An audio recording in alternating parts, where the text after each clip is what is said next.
सम्राट अशोक को देवानाम प्रिय अशोक मौर्य सम्राट कहा जाता था।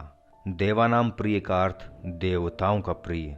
ऐसी उपाधि भारत के किसी अन्य सम्राट के नाम के आगे नहीं लगाई गई। सम्राट अशोक का नाम संसार के महानतम व्यक्तियों में गिना जाता है। ऐसा माना जाता है कि ईरान से लेकर बर्मा तक अशोक का साम्राज्य था। अंत में कलिंग युद्ध ने अशोक को धर्म की ओर मोड़ दिया। अशोक ने जहां जहां भी अपना साम्राज्य स्थापित किया वहां वहां अशोक स्तंभ बनवाए। उनके हजारों स्तंभों को मध्यकाल के मुस्लिमों ने ध्वस्त कर दिया। अशोक के समय मौर्य राज्य उत्तर में हिंदू कुश की श्रेणियों से लेकर दक्षिण में गोदावरी नदी के दक्षिण तथा मैसूर कर्नाटक तक, पूर्व में बंगाल से पश्चिम में अफगानिस्तान तक पहुंच गया था। यह उस समय तक का सबसे बड़ा भारतीय साम्राज्य था। अशोक महान ने बौद्ध धर्म का प्रचार भारत के अलावा श्रीलंका, अफगानिस्तान, पश्चिम एशिया, मिस्र तथा यूनान में भी करवाया। बिंदुसार की कई पटरानियों और पुत्रों का उल्लेख मिलता है।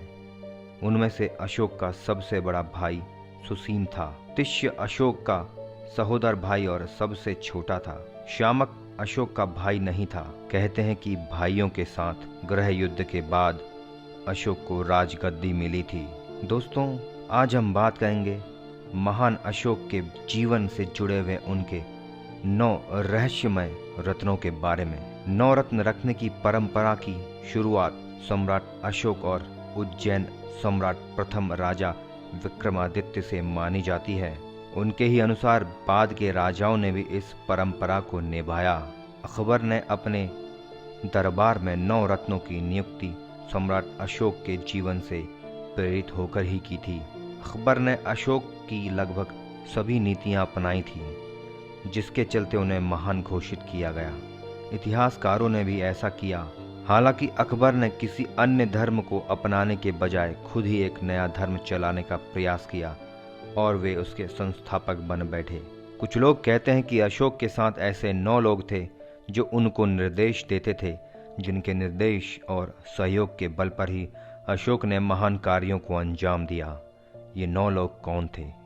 इनका रहस्य आज भी बरकरार है। क्या वे मनुष्य थे या देवता? अब सवाल यह उठता है कि सम्राट अशोक के साथ वे कौन 9 लोग थे जिनके बारे में कहा जाता है कि उनमें से प्रत्येक के पास अपने अपने ज्ञान की विशेषता थी, अर्थात उनमें से प्रत्येक विशेष ज्ञान से युक्त था और अंत में सम्राट अशोक ने उनके ज्ञान को दुनिया से छुपा कर रखा। वे ही लोग थे जिन्होंने बड़े बड़े स्तूप बनवाए और उन्होंने विज्ञान और टेक्नोलॉजी में भारत को समृद्ध बनाया। कहा जाता है कि उनके ज्ञान को एक पुस्तक के रूप में संग्रहित किया गया था, जिस पुस्तक को किसी विशेष व्यक्ति को सुपुर्द किया गया था। उसने पीढ़ी दर पीढ़ी उस पुस्तक या उसके ज्ञान को आगे फैलाया। हालांकि यह रहस्य आज भी बरकरार है।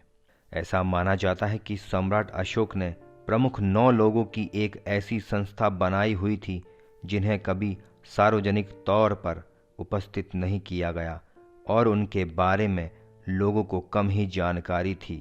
यह कहना चाहिए कि आमजन महज यही जानता था कि सम्राट के 9 रत्न हैं, जिनके कारण ही सम्राट शक्तिशाली है।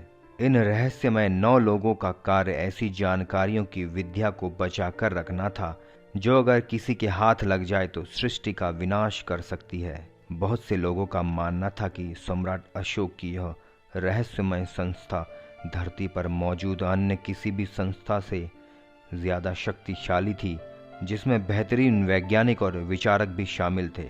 यह तो पता चलता है कि सम्राट अशोक का निधन 232 ईसा पूर्व हुआ था, लेकिन उनका निधन कहाँ और कैसे हुआ था यह जानना थोड़ा कठिन है। तिब्बती परंपरा के अनुसार उनका देहावसान तक्षशिला में हुआ था। उनके एक शिलालेख के अनुसार अशोक का अंतिम कार्य भिक्षु संघ में फूट डालने की निंदा करना था। संभवतः यह घटना बौद्धों की तीसरी संगति के बाद की है। सिंहली इतिहास ग्रंथों के अनुसार तीसरी संगति अशोक के राज्यकाल में पाटलिपुत्र में हुई थी। दोस्तों, आज के लिए बस इतना ही। सम्राट अशोक के जीवन से प्रेरित होने की घटनाएं हम अगली वीडियो में आपके लिए लेकर आएंगे। हमारे साथ जुड़े रहिए। तब तक के लिए नमस्कार।